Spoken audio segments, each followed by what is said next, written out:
Assalamualaikum warahmatullahi wabarakatuh. Perkenalkan, saya Julida Rahmita, mahasiswa Universitas Terbuka semester 6 dengan NIM 858299056. Pada kali ini saya ingin memaparkan sebuah makalah dengan judul Peran Keluarga dalam Pendidikan Karakter Anak. Lingkungan merupakan tempat di mana seorang anak tumbuh dan berkembang, sehingga lingkungan banyak berperan dalam membentuk kepribadian dan karakter anak. Bagi kebanyakan anak, lingkungan keluarga merupakan lingkungan yang paling mempengaruhi perkembangan anak. Setelah itu, sekolah dan masyarakat sekitar. Keluarga dipandang sebagai lingkungan dini yang dibangun oleh orang tua dan orang-orang terdekat. Setiap keluarga selalu berbeda dengan keluarga lainnya.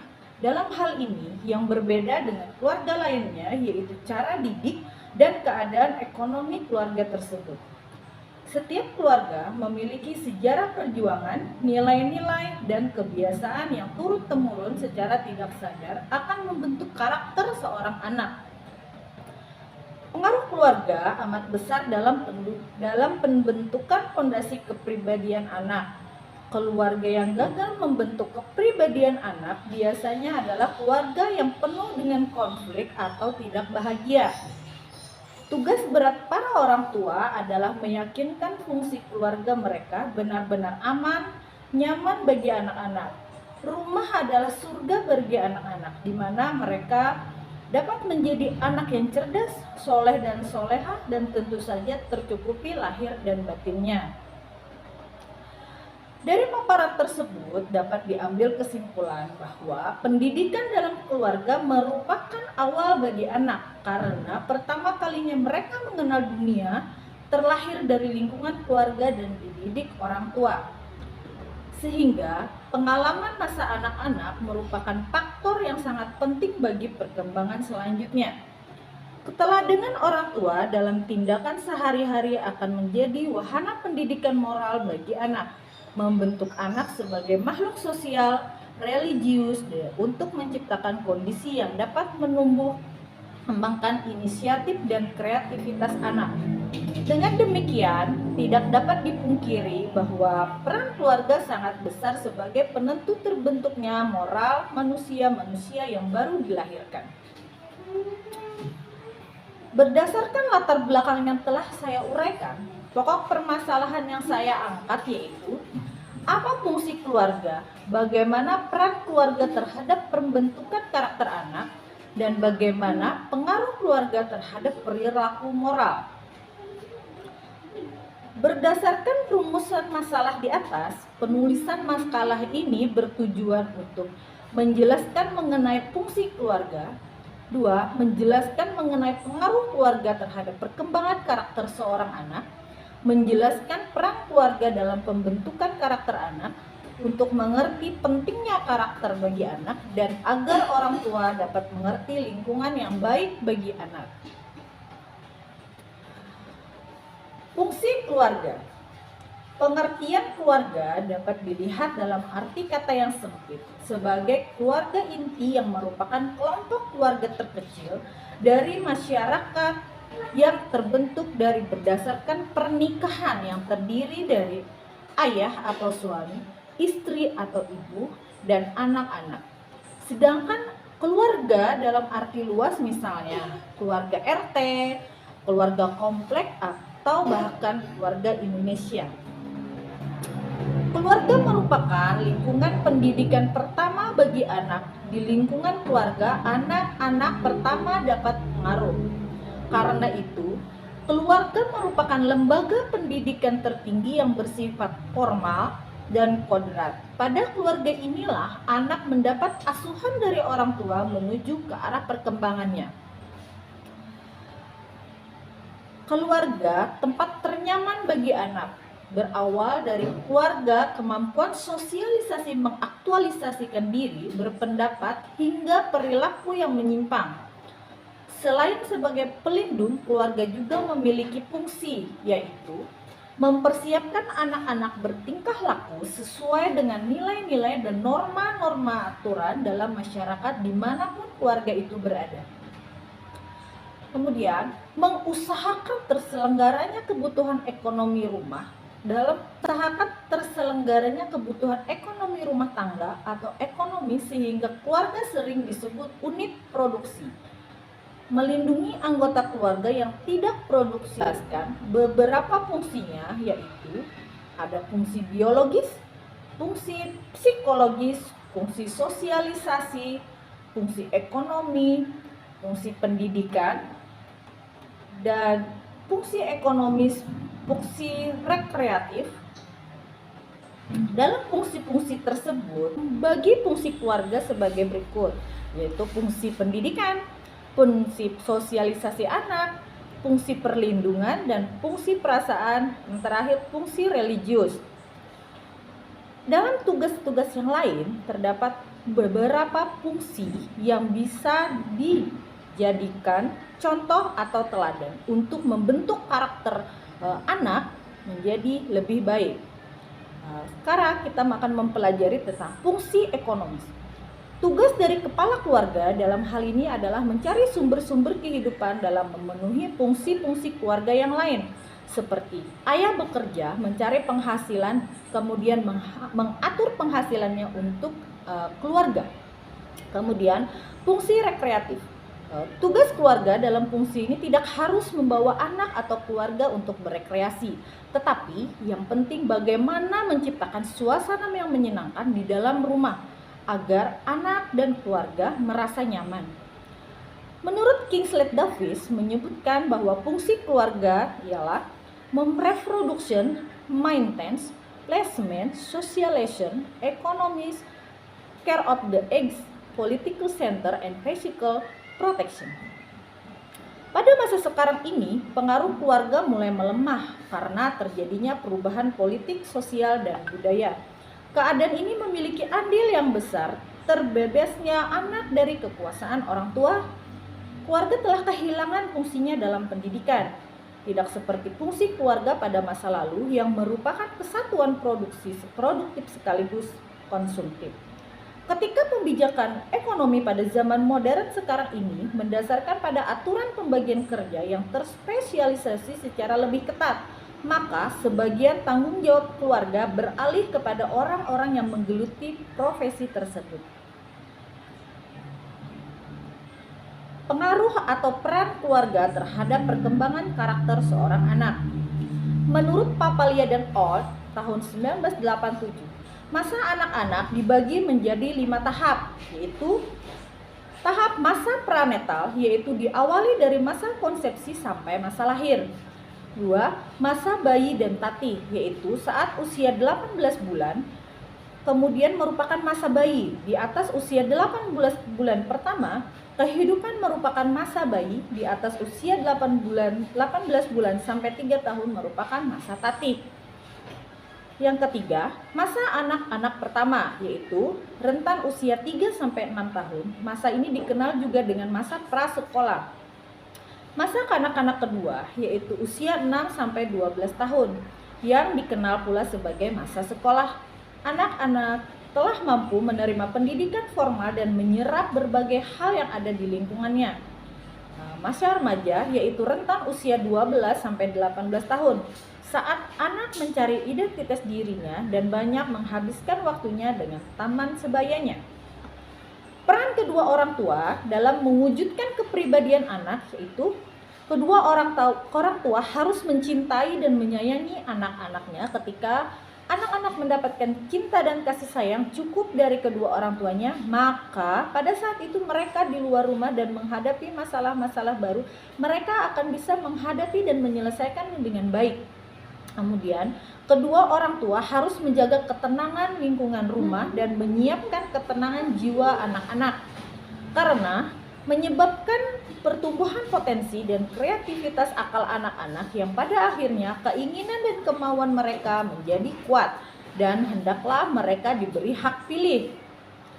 Kemudian, saling menghormati antar kedua orang tua dan anak-anak. Hormat di sini bukan berarti kita bersikap sopan secara lahir, akan tetapi selain ketegasan kedua orang tua, mereka harus memperhatikan keinginan dan permintaan alami dan fitri anak-anak. mewujudkan kepercayaan, menghargai dan memberikan kepercayaan kepada anak-anak berarti memberikan penghargaan dan kelayakan terhadap mereka. Karena hal ini akan menjadikan mereka maju dan berusaha serta berani dalam bersikap. Mengadakan perkumpulan dan rapat keluarga atau kedua orang tua dan anak. Dengan melihat keingintahuan dirinya, tugas kedua orang tua adalah memberikan informasi tentang susunan badan dan perubahan serta pertumbuhan anak-anaknya terhadap mereka. Selain itu, kedua orang tua harus mengenalkan mereka tentang masalah keyakinan, akhlak, dan hukum-hukum fikih serta kehidupan manusiawi. Pentingnya pendidikan karakter bagi anak-anak. Pentingnya pendidikan karakter di sekolah adalah untuk membantu memaksimalkan kemampuan kognitif pada anak. Pada dasarnya, pendidikan yang diterapkan pada sekolah-sekolah menuntut untuk dapat memaksimalkan kemampuan dan kecakapan kognitif. Jika memandang pengertian seperti yang telah dijelaskan di atas, ada sebuah hal yang sangat penting yang seringkali terlewatkan oleh para guru, yaitu mengenai pendidikan karakter. Pendidikan karakter memiliki peran yang amat penting untuk menyeimbangkan antara kemampuan kognitif dengan kemampuan psikologis anak tersebut. Mengapa perlu pendidikan karakter? Ada beberapa penanaman nomenklatur untuk merujuk pada kajian terbentuknya karakter peserta didik, tergantung kepada aspek penekanannya. Di antaranya yang umum dikenal ialah pendidikan moral, pendidikan nilai, pendidikan religius, pendidikan budi pekerti, dan pendidikan karakter itu sendiri. Masing-masing penanaman kadang-kadang digunakan secara saling bertukaran. Misal, pendidikan karakter juga merupakan pendidikan nilai atau pendidikan religius itu sendiri. Sepanjang sejarahnya, di seluruh dunia ini, pendidikan pada hakikatnya memiliki dua tujuan, yaitu membantu manusia untuk menjadi cerdas dan pintar, dan membantu mereka menjadi manusia yang baik. Menjadikan manusia cerdas yang pintar boleh jadi mudah melakukannya, tetapi menjadikan manusia agar menjadi orang yang baik dan bijak tampaknya jauh lebih sulit atau bahkan sangat sulit. Dengan demikian, sangat wajar apabila dikatakan bahwa problem moral merupakan persoalan akut atau penyakit kronis yang mengiringi kehidupan manusia kapan dan dimanapun. Sebagai aspek kepribadian, karakter merupakan cerminan dari kepribadian secara utuh dari seorang mentalis, sikap, dan perilaku. Pendidikan karakter semacam ini lebih tepat sebagai pendidikan budi pekerti, pembelajaran tentang tata krama, sopan santun, dan adat istiadat. Menjadikan pendidikan karakter semacam ini lebih menekankan kepada perilaku-perilaku aktual tentang bagaimana seseorang dapat disebut berkepribadian yang baik atau tidak baik berdasarkan norma-norma yang bersifat konspektual dan kultural. Menurunnya kualitas moral dalam kehidupan manusia Indonesia dewasa ini, terutama di kalangan siswa, menuntut diselenggarakannya pendidikan karakter. Sekolah dituntut untuk memainkan peran dan tanggung jawabnya untuk menanamkan dan mengembangkan nilai-nilai yang baik dan membantu para siswa membentuk dan membangun karakter mereka menjadi nilai-nilai yang lebih baik. Pendidikan karakter diarahkan untuk memberikan tekanan pada nilai-nilai tertentu seperti hormat, tanggung jawab, jujur, peduli, dan adil, serta membantu siswa untuk memahami, memperhatikan, dan melakukan nilai-nilai tersebut dalam kehidupan mereka sendiri. Pendidikan karakter itu sendiri yaitu kata yang berasal dari karakter yang dalam bahasa Yunani karasin yang berarti to engrave atau melukis atau menggambarkan. Seperti orang yang melukis kertas, memahat batu atau metal. Berakar dari pengertian yang seperti ini, karakter kemudian diartikan sebagai tanda atau ciri yang khusus dan karenanya melahirkan suatu pandangan bahwa karakter adalah pola perilaku yang bersifat individual, keadaan moral seseorang.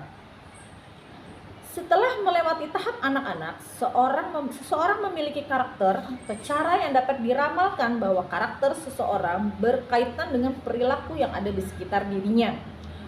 William dan Snaps mendefinisikan pendidikan karakter. yang artinya pendidikan karakter merupakan berbagai usaha yang dilakukan oleh para personil sekolah, bahkan yang dilakukan bersama-sama dengan orang tua dan anggota masyarakat untuk membantu anak-anak dan remaja agar menjadi atau memiliki sifat peduli, berpendiri, dan bertanggung jawab. Lebih lanjut, William menjelaskan bahwa makna dari pengertian pendidikan karakter tersebut awalnya digunakan oleh National Commission on Character Education sebagai suatu istilah payung yang meliputi berbagai pendekatan, filosofi, dan program. Pemecahan masalah, pembuatan keputusan, penyelesaian konflik merupakan aspek yang penting dari pengembangan karakter moral. Oleh karena itu, di dalam pendidikan karakter, semestinya memberikan kesempatan kepada siswa untuk mengalami sifat-sifat itu secara langsung. Adapun 7 alasan mengapa pendidikan karakter itu harus disampaikan, yaitu merupakan cara terbaik untuk menjamin anak-anak atau siswa memiliki kepribadian yang baik dalam kehidupannya. Kemudian merupakan cara untuk meningkatkan prestasi akademik. Sebagian siswa tidak dapat membentuk karakter yang kuat bagi dirinya di tempat lain. Mempersiapkan siswa untuk menghormati pihak atau orang lain dan dapat hidup dalam masyarakat yang beragam. Berangkat dari akar masalah yang berkaitan dengan problem moral sosial seperti ketidaksopanan, ketidakjujuran, kekerasan, pelanggaran kegiatan seksual, dan etos kerja atau belajar yang rendah. Merupakan persiapan terbaik untuk menyongsong perilaku di tempat kerja, dan yang terakhir, mengajarkan nilai-nilai budaya merupakan bagian dari kerja peradaban. Bagaimana mendidik aspek karakter? Pendidikan bukan sekedar berfungsi sebagai media untuk mengembangkan kemampuan, melainkan juga berfungsi untuk membentuk watak peradaban bangsa yang bermartabat. Dari hal ini, maka sebenarnya pendidikan watak atau karakter tidak bisa ditinggalkan dalam berfungsinya pendidikan. Oleh karena itu, sebagai fungsi yang melekat pada keberadaan pendidikan nasional untuk membentuk watak dan peradaban bangsa, pendidikan karakter merupakan manifestasi dari peran tersebut. Untuk itu, pendidikan karakter menjadi tugas dari semua pihak yang terlibat dalam usaha pendidikan atau pendidik. Secara umum, materi tentang pendidikan karakter dijelaskan oleh Berkowitz, Baptist, dan Beer yang melaporkan bahwa materi pendidikan karakter sangat luas. Dari hasil penelitian yang dijelaskan bahwa ada paling tidak 25 variabel yang dapat dipakai sebagai materi pendidikan. Namun, dari 25 variabel tersebut yang paling umum dilaporkan dan secara signifikan hanya ada 10, yaitu perilaku seksual, pengetahuan tentang karakter, pemahaman tentang moral sosial, keterampilan pemecahan masalah, kompetensi emosional, hubungan dengan orang lain, perasaan keterikatan dengan sekolah, prestasi akademis, kompetensi berkomunikasi, dan sikap kepada guru. Peran konselor dalam pendidikan karakter di sekolah. Jika pendidikan karakter diselenggarakan di sekolah, maka konselor sekolah akan menjadi pioner dan sekaligus koordinator program tersebut. Hal itu karena konselor sekolah yang memasang secara khusus memiliki tugas untuk membantu siswa mengembangkan kepedulian sosial dan masalah kesehatan mental. Konselor sekolah harus mampu melibatkan semua pemangku kepentingan, siswa, guru bidang studi, orang tua, bahkan kepala sekolah.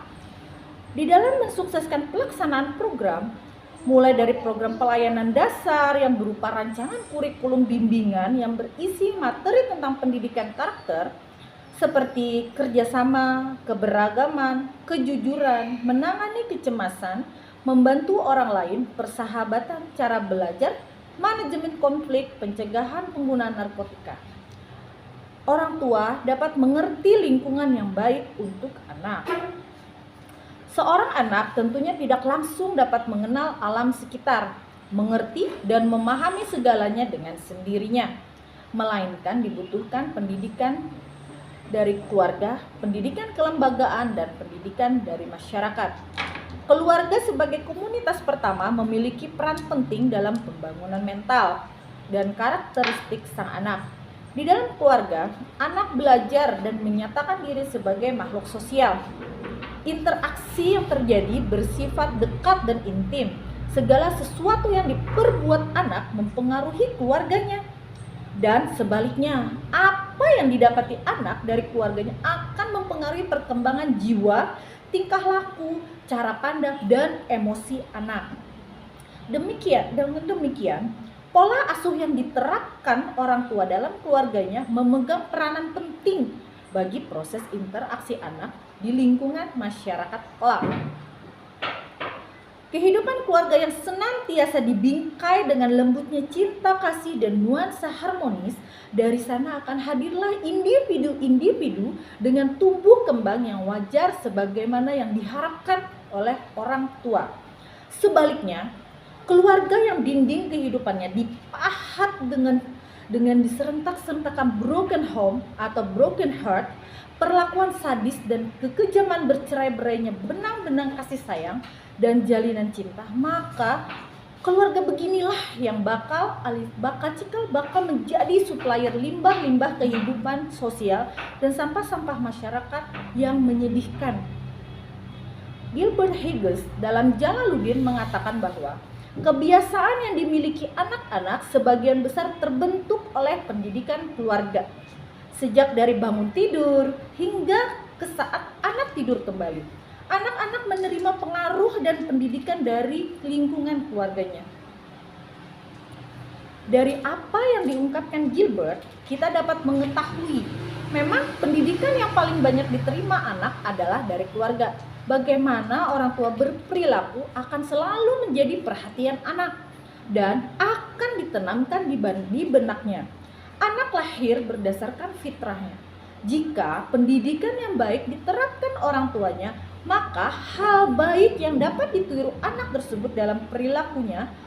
Lain halnya dengan anak yang dididik dengan cemoohan dan ejekan dari setiap kegagalan yang ia dapati, maka anak tersebut akan selalu hidup dalam ketakutan dan kegelisahan yang disebabkan hasil perbuatan yang tidak memuaskan orang tuanya. Dalam keluarga, seorang anak akan mendapati hal-hal yang tidak didapati di keluarga formal maupun lingkungan masyarakat, seperti perhatian yang penuh, kasih sayang, belayan hangat kedua orang tua, dan banyak hal lain lagi. Berbeda dengan lingkungan sekolah dan masyarakat, keluarga menjadi motor penggerak keberhasilan. Keberhasilan anak dalam mencapai inspirasi pergaulannya dengan teman-temannya serta lingkungan masyarakat sekitar. Orang tua yang menanamkan rasa kasih sayang dalam keluarga akan menimbulkan keharmonisan dalam interaksi dengan sang anak. Segala permasalahan yang dijumpai anak akan mudah diketahui melalui pendekatan secara personal, yaitu melalui pola asuh, kemudian pola asuh otoriter, pola asuh permisif, dan pola asuh demokrasi. Pola asuh berasal dari kata pola dan asuh. Dalam Kamus Besar Bahasa Indonesia, kata pola mempunyai arti gambar yang dipakai untuk contoh baik, corak baik atau tenun, ragi atau suri, potongan kertas yang dipakai model, sistem dan cara kerja. Kegiatan pengasuhan dapat banyak diartikan sebagai usaha dalam mendidik anak. Orang tua sebagai pendidik memilih pola asuh yang sesuai dalam mempengaruhi perkembangan anak serta membimbingnya kepada kehidupan yang layak dan bermartabat. Proses pengasuhan selalu bersifat dinamis dalam bentuk atau pola asuh yang lebih efektif dan baik. Banyak para ahli mengemukakan definisi dan bentuk-bentuk pola asuh yang tepat. Lawrence Stein mendefinisikan pengasuh yang baik adalah pengasuhan yang sesuai dengan kondisi psikologis dengan unsur-unsur seperti kejujuran, empati, mengendalikan diri sendiri, kebaikan hati, kerjasama, pengendalian diri, dan kebahagiaan.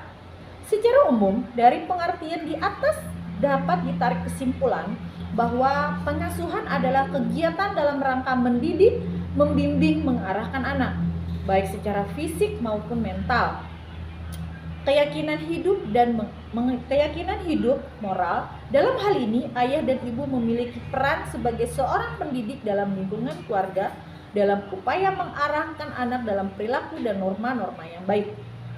Tingkah laku orang tua selalu menjadi tolak ukur anak dalam proses pendidikan dalam keluarga. Anak akan meniru orang tua dalam bersikap dan berperilaku baik. Hal tersebut disadari ataupun tidak, semenjak dilahirkan di dunia, anak akan meniru perilaku orang tua dan tak ada yang dapat dilakukan orang tua untuk mencegah hal tersebut. Kecenderungan seorang anak menirukan segala sesuatu yang bermunculan dari perilaku orang tua yang disebabkan karena mereka memiliki keinginan yang kuat untuk tumbuh berkembang menjadi seperti ibu dan ayahnya. Tidak jarang kita jumpai orang tua yang melarang anaknya bertindak agresif, namun tidak disadari orang tua tersebut melakukannya sehingga tidak menutup kemungkinan anak itu melakukan tindakan yang sama pada teman ataupun keluarga yang lain. Akan tetapi, masuknya anak ke pendidikan sekolah tidak berarti orang tua telah selesai dalam pengasuhan. Justru sekolah menjadi mitra bagi orang tua dalam menyikapi permasalahan-permasalahan yang ada seiring kegiatan pengasuhan tersebut. Orang tua akan menjadi lebih yakin dan mantap dalam mengikuti perkembangan anaknya. Rasa yang sama juga akan muncul pada diri anak sendiri seiring keikutsertaan orang tua dalam pendidikan sekolah. Keterlibatan orang tua dalam sekolah bukan hanya dengan ikut membantu anak dalam mengerjakan tugas rumahnya, melainkan lebih kepada hubungan wali siswa sekolah, baik pada komite sekolah, bimbingan penyuluhan, atau hal-hal yang berkenaan dengan pendidikan anak di sekolah. Perhatian orang tua terhadap anak dapat diwujudkan dengan membangun kebiasaan, bekerja secara teratur dan disiplin pada setiap tugas dan kewajiban sebagai seorang siswa. Adapun pengasuhan orang tua di dalam keluarga ada 3 pola, yaitu pola asuh otoriter, pola asuh permisif, pola asuh demokrasi.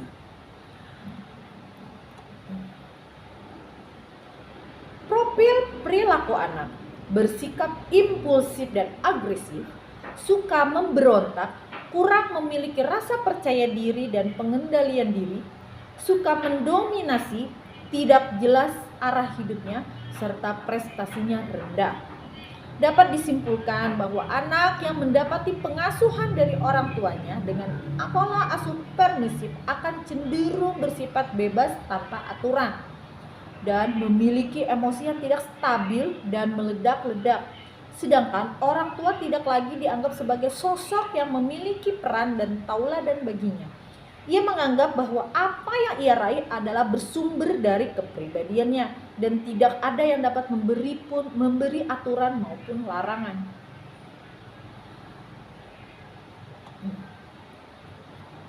Pola asuh demokrasi, hubungan yang terjalin antara orang tua dan anak semestinya didasari prinsip saling menghormati dan saling kasih sayang. Apabila orang tua selalu mengedepankan pendekatan secara personal dengan curahan kasih sayang, maka akan terbentuklah kepercayaan yang besar dalam diri anak. Anak akan bersikap terbuka kepada orang tuanya sehingga segala permasalahan dapat dicari kunci penyelesaiannya. Selain itu, orang tua lebih mudah memberi pengarahan dan nasihat serta meninggalkan cara-cara paksaan atau intimidasi. Profil perilaku anak yang ditimbulkan yaitu bersikap bersahabat, memiliki rasa percaya diri, mampu mengendalikan diri self-control, bersikap sopan, mau bekerja sama, memiliki rasa ingin tahunya yang tinggi, mempunyai tujuan atau arah hidup yang jelas, kemudian berorientasi terhadap prestasi. Pada makalah di atas dapat disimpulkan bahwa peran keluarga dalam mensukseskan pendidikan adalah keluarga merupakan tempat pendidikan pertama bagi anak, di mana anak mendapatkan pendidikan sejak dini dalam kandungan sampai dengan mendapatkan pendidikan formal. Dalam mensukseskan kependidikan, keluarga berperan dalam memberikan pendampingan dan memberikan pilihan kepada anaknya untuk masalah pendidikan yang tepat sesuai dengan karakter dari anak. Di samping itu, penciptaan suasana yang nyaman dan aman dari keluarga kepada anaknya akan memberikan motivasi kepada keluarga, pada anak dalam menempuh pendidikannya. Saran saya, orang tua merupakan panutan bagi anak-anaknya. Untuk itu, sebaiknya orang tua dapat menjadi contoh yang baik bagi anak-anaknya. Orang tua juga harus membuka diri terhadap perkembangan zaman dan teknologi yang saat ini. Anak-anak memiliki pemikiran yang kritis terhadap sesuatu yang baru. Bila orang tua tidak membuka terhadap perkembangan yang ada, kelak akan menuai kesulitan dalam menjawab pertanyaan dari anak. Pada akhirnya berbuah kebohongan dan secara tidak langsung menanamkan kepada anaknya. Demikian makal dari saya. Terima kasih. Wassalamualaikum warahmatullahi wabarakatuh.